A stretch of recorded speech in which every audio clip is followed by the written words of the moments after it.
I'm consistently impressed with many folks in this industry that do work with their spouse. Of course, we're not going to talk about work at home. It's a no-brainer. We don't want to mix it. So we talk about work at home a lot now, and trying to figure out that balance. There's a scene in Remember the Titans where they say attitude reflects leadership. And I think their attitude and respect for one another has made a big impact on, the way that our team even, communicates and treats everybody in the office. Family businesses working together is tough, but for the most part, we all three have responsibilities. And the really neat thing about that is each one of our skill sets, if you will, are weaknesses of the other. I wouldn't do it for the money. I would do it because you want to and you believe in whatever it is that you want to start or do. That way you can always focus on that when times get hard.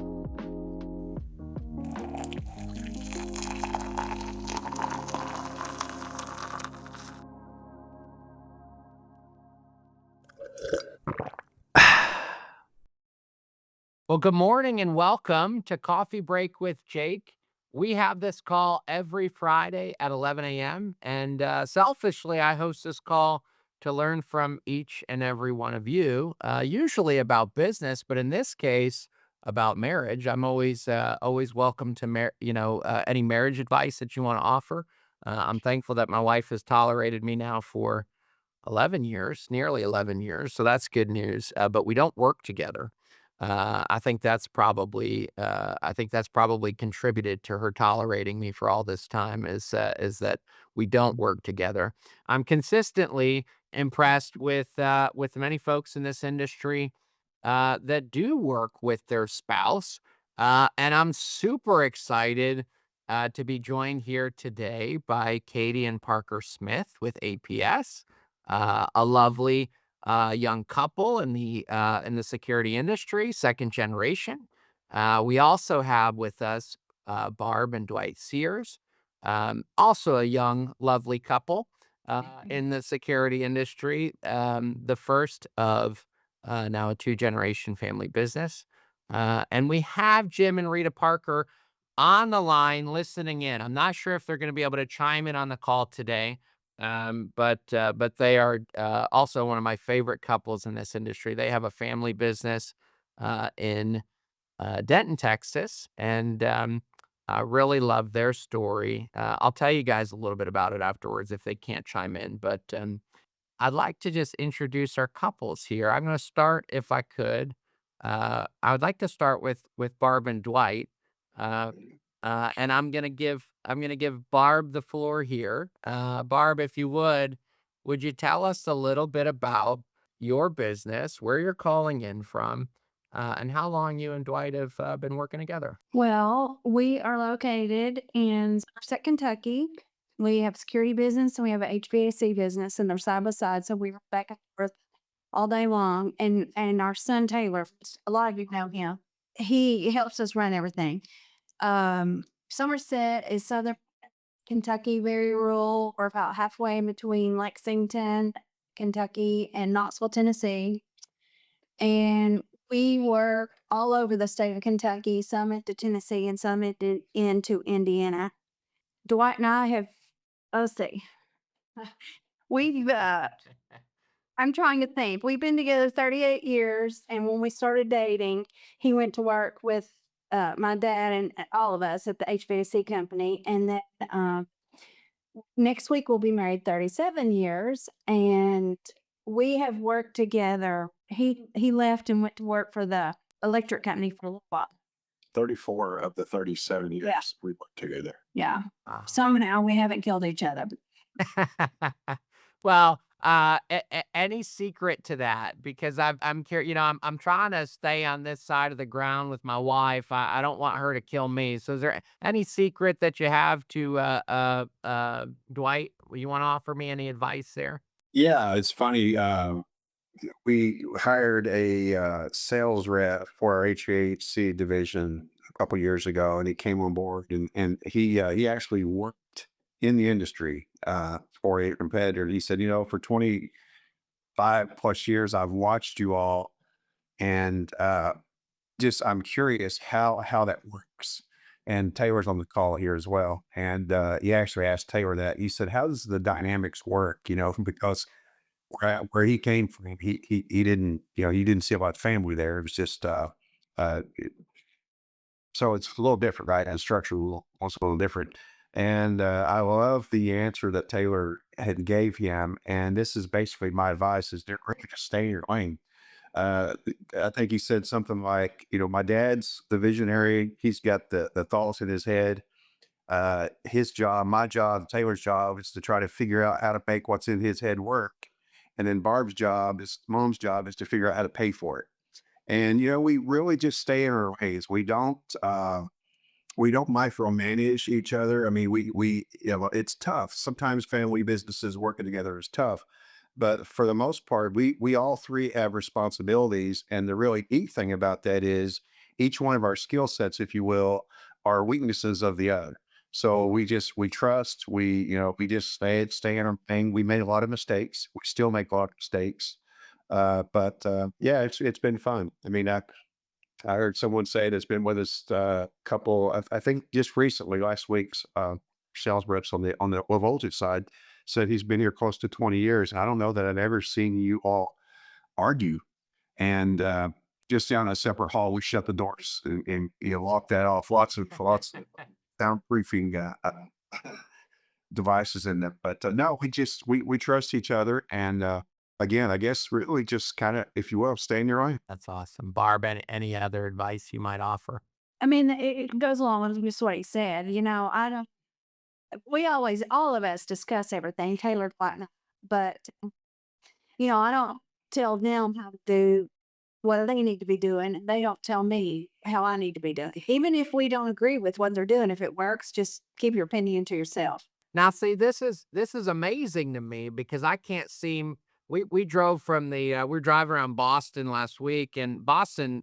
I've driven all over the place. Boston seemed to be particularly challenging for me, but I couldn't make it from the hotel to the airport without my wife telling me how to get there. So I'm just stay in your lane. I guess that's I'm gonna talk to Mary Pat about this when I go home. I'm gonna say, honey, Barb says not to micromanage. And so we could think about this. You could tell me what you've decided after you've chewed on it for a little bit. Well, we've got Katie and Parker on as well.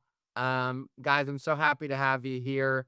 Could you give us a quick intro on where you're calling in from and how long you've been working together? So See, wait, I want to just point out 1 second. There was no back and forth there. Did you see?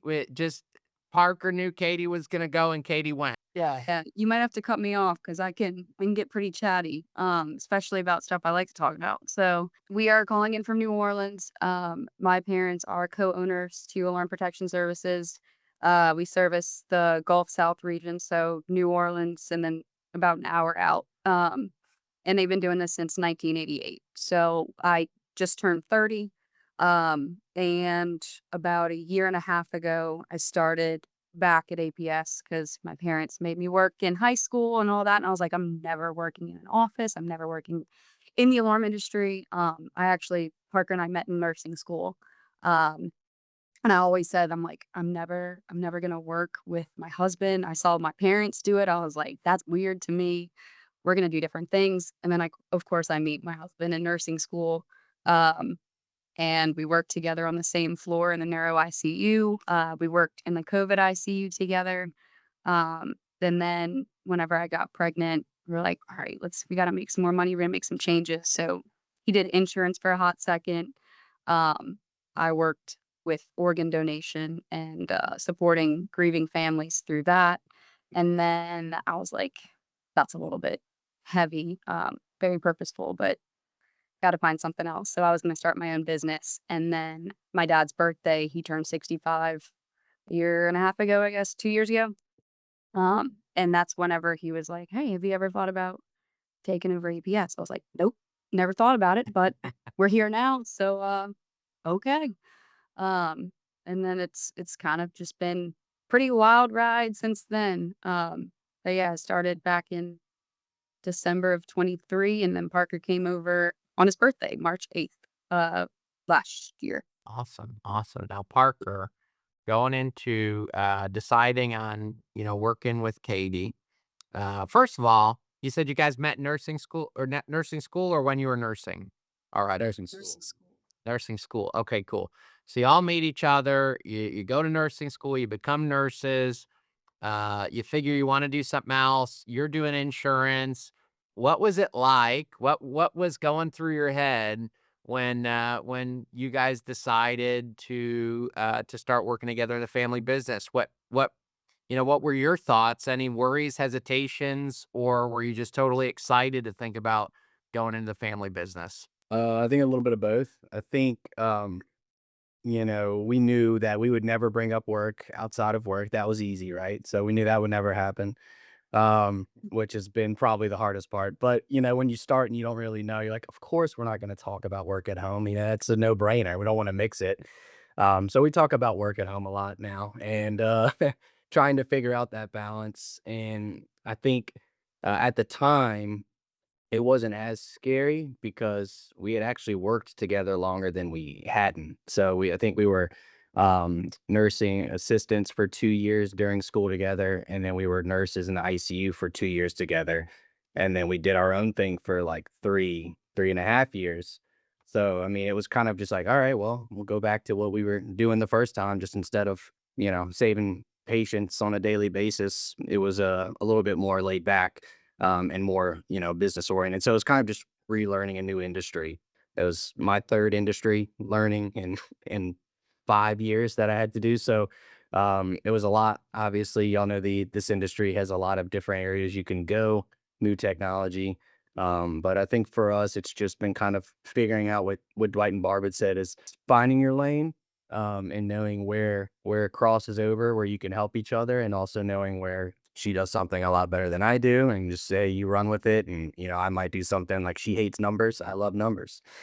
So we know she doesn't want to talk about numbers, review numbers, and I'll crunch them out for hours just to kind of see. So we definitely have our different styles, and then obviously leaning on her parents for their help and figuring out what we're doing as well. They've done it for 38 years, 37, 38 years. So, no one else better to learn from than somebody that's been doing it for decades, longer than we've been alive. So yeah, I think all of that kind of combined made it a lot easier, to make that transition. So, Katie, you're now navigating working with mom and dad and your husband. Any advice to the group here about not just working with your spouse, but working with your folks, with your parents? How do you guys make that work? Oh, well, we're still trying to figure that one out. But I think honestly for me, it's just been a lot of growth and really just like learning myself, learning conflict resolution, learning communication styles, personality styles, just like all of that. Because I've also have grown up here my whole life. Like I used to file paperwork with our office manager. I used to sleep underneath her desk sometimes. But yeah, it's just trying to navigate all of that and then having our two little boys as well. Just trying to just I think the biggest thing is just keeping it focusing, doing our best to focus on like the mission of why we're in this industry, and life safety and the importance of just we're so blessed to be a family owned company. Like put aside all of the stress with it, which definitely pretty hard to do, but really just focus on why we're here. And if we have different opinions, then let's talk it out and just trust each other. And That's great. I think that's great advice for whether you work together or not. So I've got Taylor Sears on the call. Taylor's got the unique perspective as well of working with mom and dad in the business, and also working with his lovely wife, Kelly. And Taylor, can you tell us what you learned from mom and dad about working with your spouse in a business? We're still figuring it out, but I mean, I would just echo what they said earlier. We just kind of stay out of each other's way. I think we've all kind of figured out that you pick and choose which mountains to die on or which hills to die on of things that you want to do and change. I've talked to Parker and Katie about that too, as they've been learning some battles just aren't worth fighting. And so we all get along good, and we have a very loose. You can probably tell. I don't know if you saw my dog just come in here, but he I've just seen him going back and forth between the yeah, three. he's running between rooms. My daughter's here running around. We have Oh, not just my mom and dad, but we're all kind of like family here. You know, my dad joked that if my mom didn't get on here, then Crystal was going to join as his work wife. She's been with us for 23 years, 24 years. But yeah, we all get along well. And I guess we just try to stay out of each other's way. That's great. And I think Jim's back on. Jim, are you on with us? Yeah, I'm on my phone. Can you hear me? Oh, wonderful. We hear you perfectly now. Yeah. So Jim, tell Yes, us sir. Go. tell us about your story. You and Rita working together. When did you guys start the business and how long have you been working together? Oh my gosh, we started our business in we actually got 2003, December of 2003. And we really got our I trained with this other company for 30 days. When did you guys decide to start the business? Gosh, you know, Jake, I spent the restaurant business for quite a while. I spent insurance business for 16 years, and they were changing contracts on us and cutting our commissions. And I said, you know, this is crazy. So I really said, you know what, I need to do something that's different. So I decided, you know, I met with a guy who owned, well, we probably know Smith Thompson Security. Anyway, we've known them for quite a while, and we started working under his sort of. Oh, I'd come back now. Oh, thank you. So I met with his guys for 30 days, month of January, and just sort of chirped with them, just following them and learning stuff. And the next thing I know, we're on our own starting February 1st. And then we haven't looked back. You know, we started with putting flyers on doors when you could still do that. This is part of the story when I hear this story that I just absolutely love. So it wasn't just you going out putting flyers out on the doors. Tell me how you guys went out there and got those flyers distributed. It was a family affair, let me tell you. Kids real small then. They were 10, 12 years old, whatever. I hate to break this to you, but no, they weren't. Okay. So they were younger than that. Anyway, Older than that, yeah. or older than that. I don't remember. We read, you know, we didn't have any money, so we borrowed some money on our land and property, and just enough to get us started and buy a lot of equipment and all that good stuff. And then Rita, because she's so talented doing this stuff, she made up our own flyers.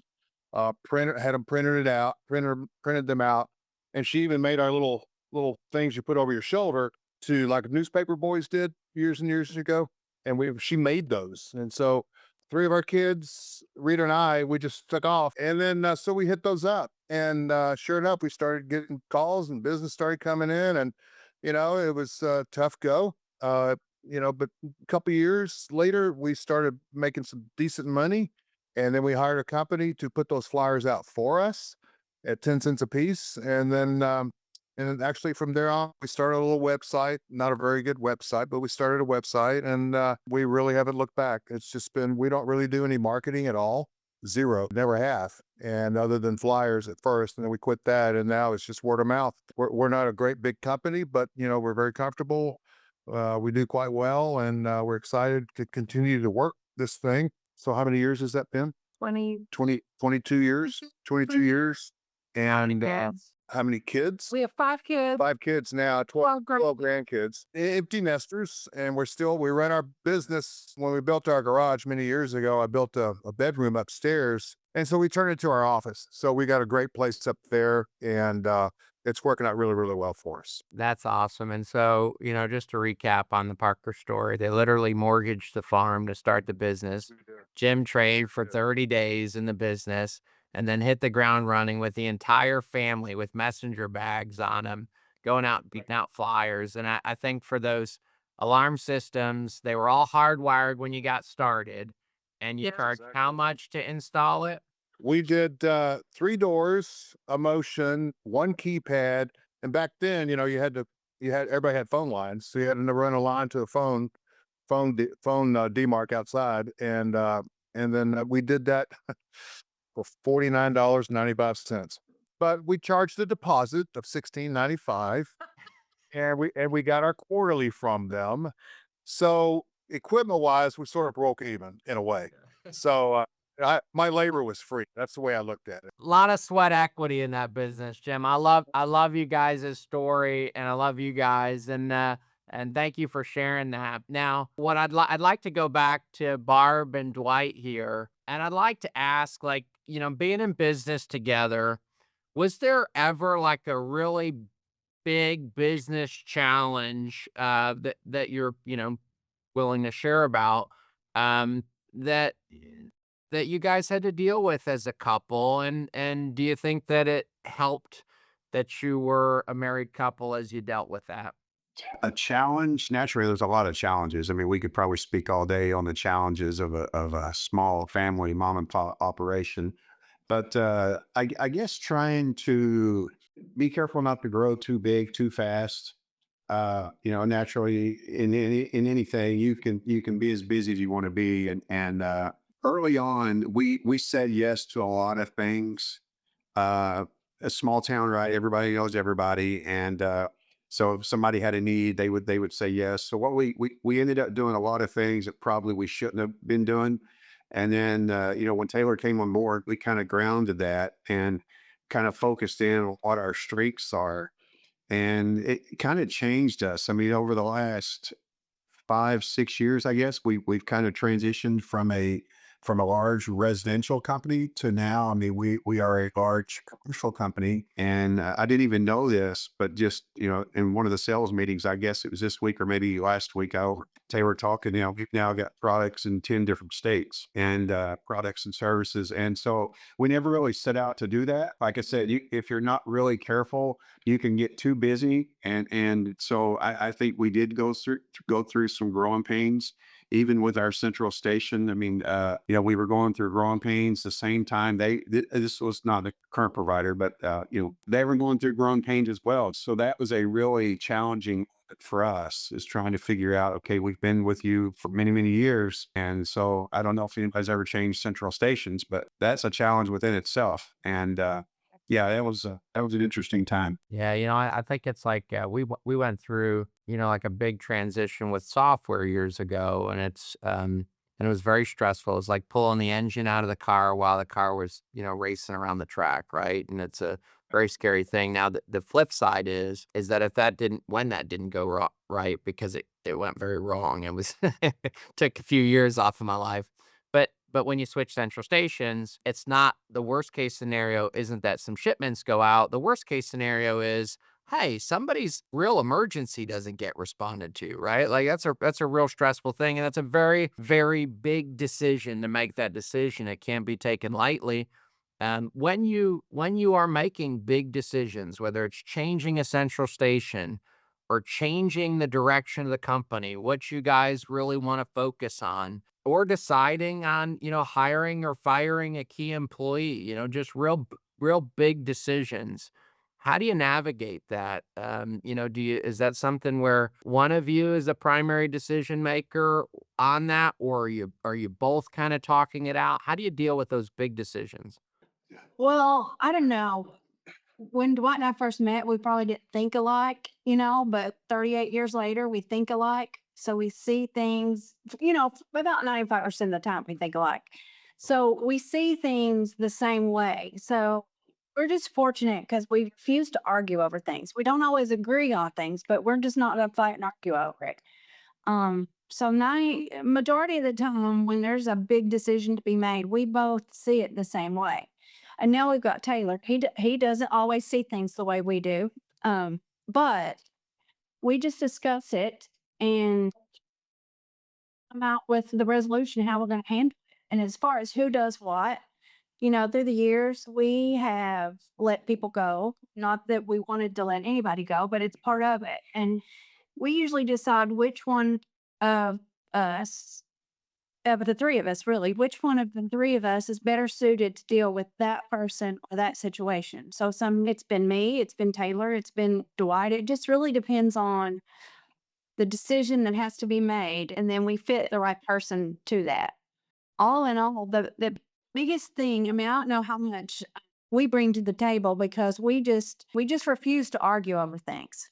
We're not going to do it. We're not going to argue, Dwight and I as a couple. We're not going to argue about it at home, but we're not going to argue with Tay, about it too. And we all say things different at times, but if we have to leave the room or go home for the day and get away from the others, we do that so that tomorrow we can discuss it without arguing. I think that's a really interesting take on it, Barb. I mean, you're always going to have folks, whether you're married to them or not, where you have different perspective, you have different opinions, you have different ways of thinking about how things should be done. And it really is a decision not to enter into conflict, right? Like you could enter into conversation, discussion, debate, but really deciding against conflict is a very, I think it's a very worthwhile decision to make, right? Especially when the other person on the other end isn't just your business partner, isn't just an employee. This is somebody that's your life partner. This is your spouse, right? I mean, I think that, if there's any real takeaway from the call so far, I think that, it's a really good one, Barb. Just saying, no, we're not going to fight about this, right? We may not agree on it, but it's really no sense fighting over it. So really, really like that perspective. Now, Katie and Parker, decision making. First of all, do me a favor because for me and for the rest of the folks in the call, what are each of your roles within the organization today? Fine. I'll go first. I'm the COO, so I've been helping a lot with just the business direction, the larger decisions of kind of where we plan on going and growing and scaling product use, things like that. The video monitoring side of it has been my kind of baby since coming on. Katie has been culture, marketing, business development, dipping more into the HR. So as the nets get kind of wider of what we're trying to do, we're also trying to figure out, decision making as well. We don't know what we're doing, right? I mean, everybody can say they do, but nobody really knows. You're taking your gut instincts and you're taking experience from others, and you're trying to make the best decision possible. So we definitely bounce ideas off each other. Nobody just makes a decision and doesn't even think about it. I mean, we even run all of our questions and that we need through her parents as well. Right? No need in passing up all the years of experience to try to fall on our faces if it's already been done before. So I think just knowing that in general has helped a lot, and kind of like Dwight and Barb were saying is, no relationship is worth a fight. When it comes to business, it's just, yes, it's your livelihood, and it's everyone, other your employees' livelihoods, and you want to do the best for everyone. But at the end of the day, it's me and her, right? And I was like, that will always be one, business, two, right? And so if it gets to the point, and we've had these conversations before, midnight, after we've talked about work for 4 hours straight, and it's like, all right, why are we talking about this? Like, why can't let's do something fun? Let's not worry about this. So I think, yes, there's a balance. We had not found it as well as probably, Dwight and Barb, Cat and Spence, who have done these for decades. But we are getting there and trying to listen to things like this and figure out, how do we do it best. So we talk about decision making, and as the COO and as sounds like the HR manager, that Kate to some extent is, but you're handling HR as well, right? Yeah.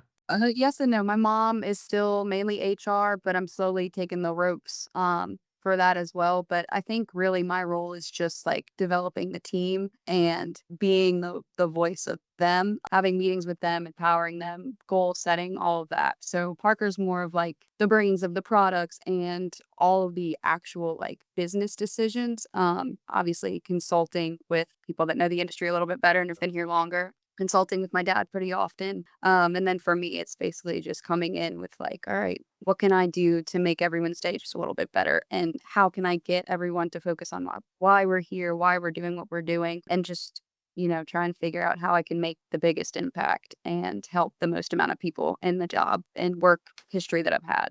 Can you tell us about a decision that you guys had to make that had a real meaningful impact on the business, one way or another, whether it was a direction that you guys were going to focus on from a sales perspective, whether it was on employee hiring or firing somebody, bringing somebody on for a new role, any type of real decision that took some real, well, I guess it took some time to come to, right? Can you speak to how you guys kind of work together to make those types of decisions? Yeah, I think the one that I can think of most recently is marketing strategies to drive sales. And so we've forever done radio. It's just been what we've known. It's comfortable. We have a good voice on the radio.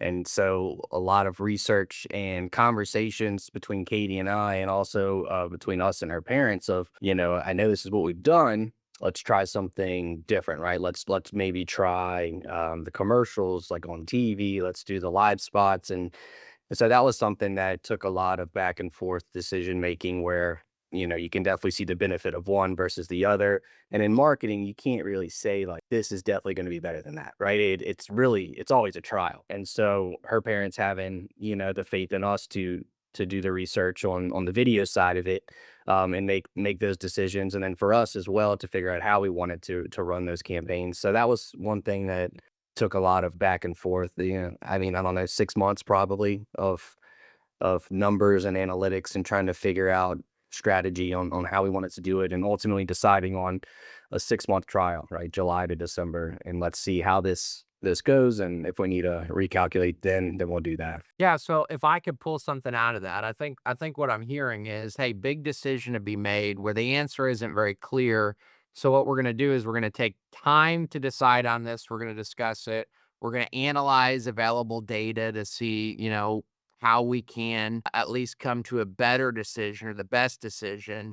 Then we're going to try it, right? We're going to see how it goes. We're going to give this thing space to see, what the outcome is. And then we kind of reconvene, right? So, it sounds like a pretty solid decision-making process. A lot of entrepreneurs, a lot of times kind of, I mean, myself included, I love to kind of shoot from the hip sometimes and just say, hey, look, I'm going to try this and I don't need data. I just think that's the way to go. And sometimes I'm wrong, right? And so I think, the advantage is that I don't have to argue with my wife about it. Like, we're just, I'm just wrong. And my folks here know I'm wrong, but Mary Pat probably didn't even know I made a mistake. That being said, I think sometimes some of the very best wisdom we can get is from folks that have been really dealing with these challenges, these big decisions for a long time. And so, not to say you're old, Jim. Jim, as a more, you know, we've got Katie and Parker on one end of the spectrum here. We got Jim and Rita who are very,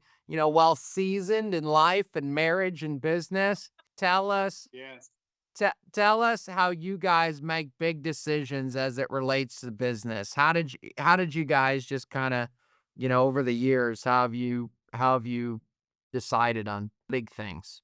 Yeah, well, if you remember what I said a while ago, that I was 52 years old, and when I started this company, well, we started this company, and we've been in business for 23 years. You'll know how old I am. When we started out, what do we want to do? How are we going to do this? And we really talked about it and figured out the best plan of action. And then together we discussed it and said, okay, let's go for it. So that's what we would do. Later on, when we were doing bigger and better things, I was out in the field. When we started this business, I was out in the field all by myself. And I was doing phone calls, making appointments, troubleshooting, all this on the telephone while I'm pre-wiring a house by myself, kind of thing. So Rita was, we didn't have a whole lot of business coming in, of course. So it grew with that. And she developed the office, basically. She was the office manager and I was out in the field, and that's sort of how we do it. But when it came to, we really didn't have any big decisions to make early on because we didn't have the money to do any big advertising campaigns or anything of that nature. But later on, it was, we really discussed things. And as I got older, sort of weaning myself out of this a little bit, Rita basically has taken over decision making. But we do, anything big, she does come to me with it. And we talk about it a little bit, and then we proceed down the line. But communication's the key, guys. I mean, that's it. Just communication and being able to come up with ideas. Let's discuss them.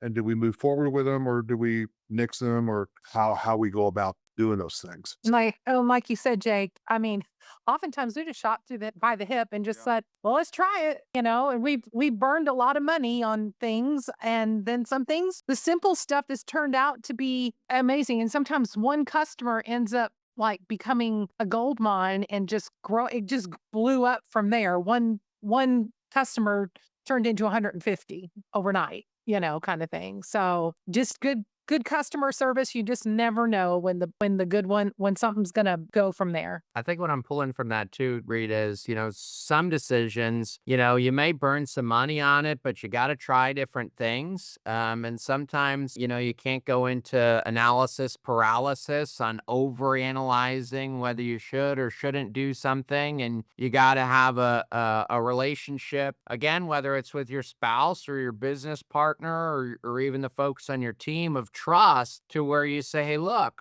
I trust you to try things. And if they don't work, it's not going to be the end of the world. I'm not going to, I'm not going to hold it against you because you thought we should try that. And we did try it and it didn't work out.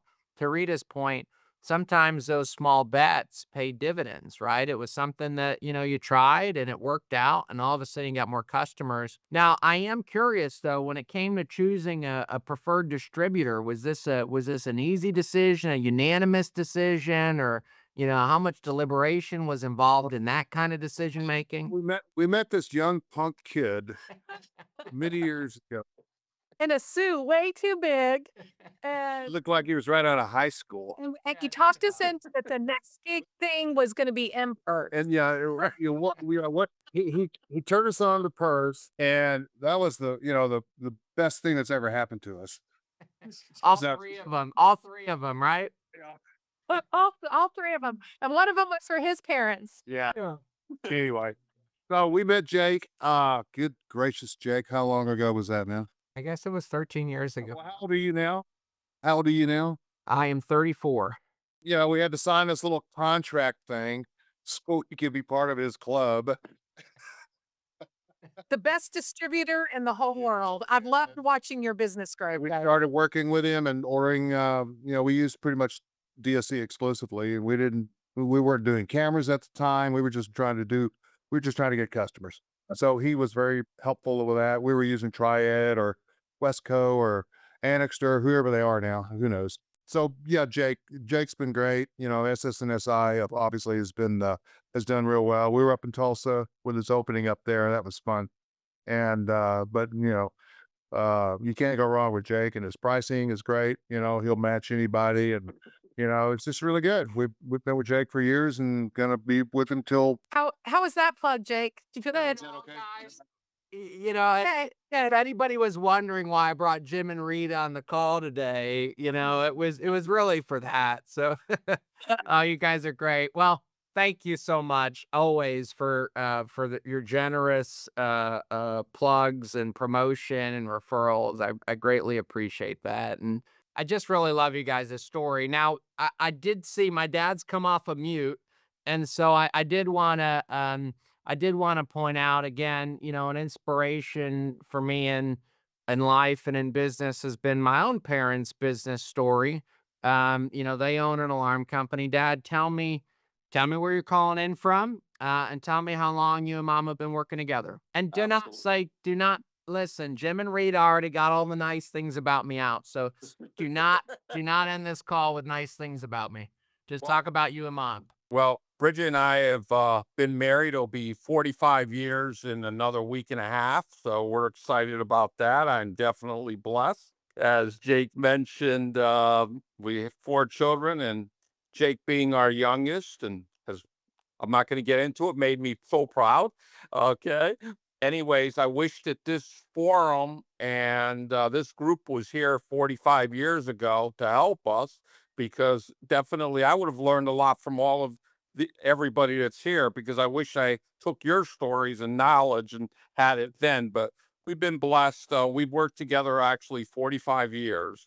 Been in the security industry 3 decades. We work very closely together. I will say that definitely as young kids, when we started out working together, I've learned a lot, and it's been the grace of God that Bridget stayed with me, because I still say she's got to be the next coming saint. The good part is that I agree, in my opinion, I believe you got to have God involved in your family decisions and what you're doing every day. That's my opinion. I would say that everybody needs to give each other space and understand that, and be able to do their thing. And sometimes I know I've made a lot of bad decisions financially, may have not been the smartest decision, but we've been fortunate to be able to make some good decisions. But I think the key takeaway here is that for all the businesses that work together, it's a blessing. Okay. It's great to see the generational items. I'm very disappointed that Jake has gone into distribution. Just kidding. Needless to say, I think the key thing is to be able to work, working together is a good thing and it's positive, but everybody's got to have their own independent side. Bridget did, kind of handled the finances, make sure the checks, all the bills were paid, and took care of all of that. Whereas I was more involved in the operational and sales side. And as Jake always said, I grew up in a business going door to door, talking to people. So it's brought us a lot of business, and now it's kind of built on referrals. Awesome. Well, thanks so much, Dad. Again, if anybody follows me on LinkedIn, you always like to talk about stories of lessons learned from mom and dad in the industry.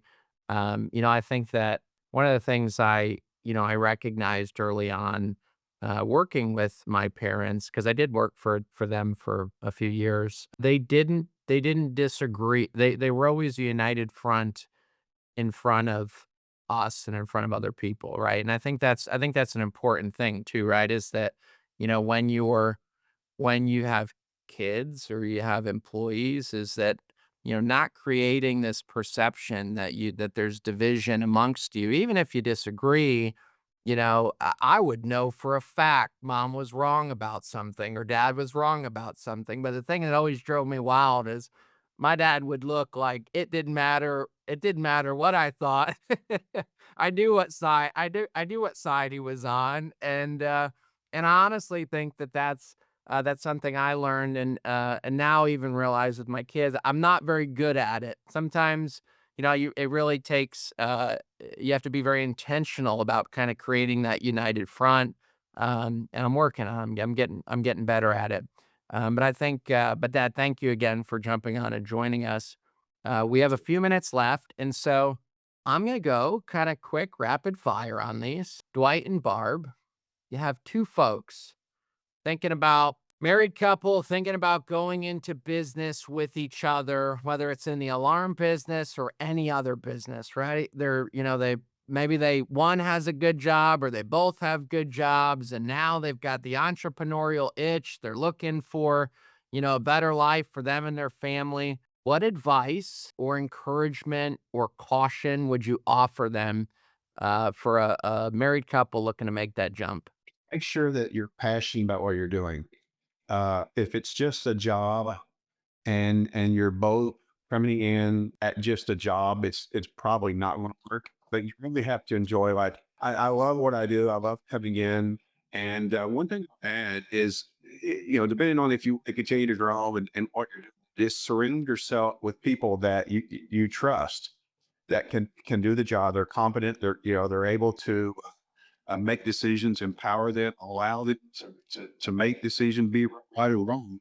Naturally, you don't want to sink the ship, if you will. But and that's what we do. We really empower. I was listening to some of the answers, and we've got a really good team at both locations. We've got nearly 50-ish employees with different department heads, and which makes our job a lot easier that we don't have to truly make all the decisions every day, 24 hours a day, 7 days a week. And so I guess, we can fast forward, Jake, being in the business as long as we've been, we're able to do that. New couples coming in may not have that luxury, just being able to lean on it.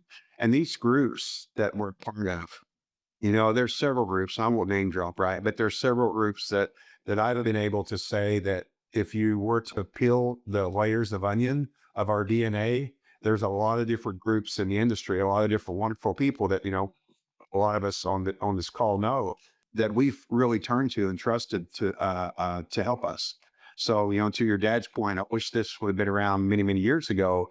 We've kind of purposely set out to surround ourselves with those people from day one.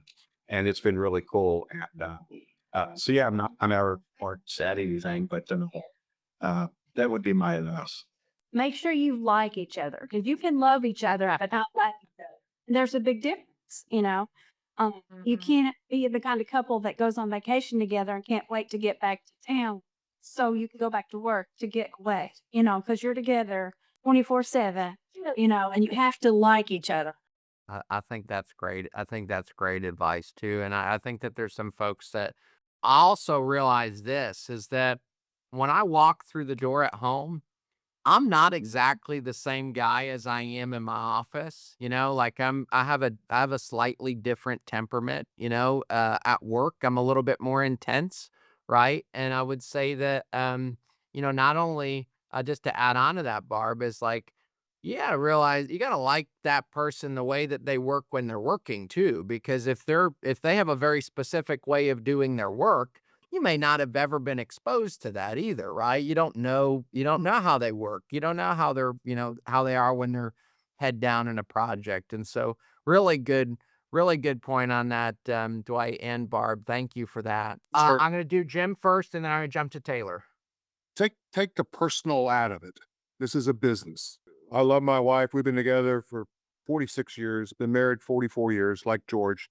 This is not personal. If you disagree with something, it's not because, you need to keep it a business aspect of it. And then for anybody to start out in this business, we've learned this in the last few years is concentrate on commercial and not residential, because residential just comes and goes, comes and goes, comes and goes. And commercial is really a nice way to go because you can do the fire, the access control. You can make a lot of money in commercial versus residential. As long as you're buying the stuff from me, commercial, residential, industrial, government, whatever you want to do. It's all about sales, isn't it? So thank you so much. That's a good point, Jim. Don't take business decisions personally. Yes. Yeah. Well, and I think it was Barb that said it earlier too. Stay in your own lane and just not try to micromanage. Let the other if somebody is handling a part of the business, let them handle it and let them do their thing versus stepping into their territory. I think that kind of helps keep what we found is keeps things calmer, versus here, let me tell you how to do your job. And that just doesn't go well, It's like Parker said, and Katie, that she does the office kind of stuff, right? And then the team and Parker does the equipment and analyzing that and getting new things brought on in two different divisions kind of thing. But you still got to meld together. Right. You can't just. Still got to be a team. Yeah. Yeah. Good points, guys. Thank you so much for sharing that. And Taylor, what was it that you wanted to add?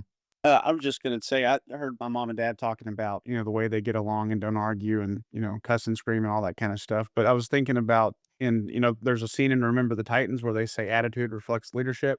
And I think their attitude and respect for one another has made a big impact on, the way that our team even, communicates and treats everybody in the office. So we don't put up with any of that stuff. And there's no, opportunity for anybody to point to, our family or my mom and dad, especially speaking to one another, in a disrespectful, loud tone. And it is reflected across our whole team and how they treat each other. But then also, they take extra care to make sure they're respectful to customers and do the right thing. And I think that starts at the top. So I think it's definitely healthy and sane. It helps you keep your sanity as a couple, or like me as their son working with them. But it has a trickle down effect as our team continues to grow. It manages the expectation of our culture and how we do things because it's reflected from the top down. Yeah, I just want to point out whether you work with your spouse or not, that very same concept applies in your home, right? Like the way that the way that you talk to your spouse in front of your kids, it also sets a tone for how folks, your kids communicate, right? That doesn't mean that your kid's not going to pop off and be disrespectful. I wish it was that easy, right? But it does. It is important to set that tone and those standards for how you communicate, whether it's at work or at home. All right. Katie, Parker, you guys, let's say you've got some friends that say, hey, Katie, Parker, I love that you guys have done this. We're sick of nursing too. Can't take these 12, 13-hour shifts anymore. My husband wants to start this business or my wife wants to start this business. What advice do you give them? Honestly, I think it's just like, for me, it's just a lot of prayer and then just talking it out and making sure that you're on the same page. I wouldn't do it for the money. I would do it because you want to and you believe in whatever it is that you want to start or do. That way you can always focus on that when times get hard. So Parker, you want to add anything to that?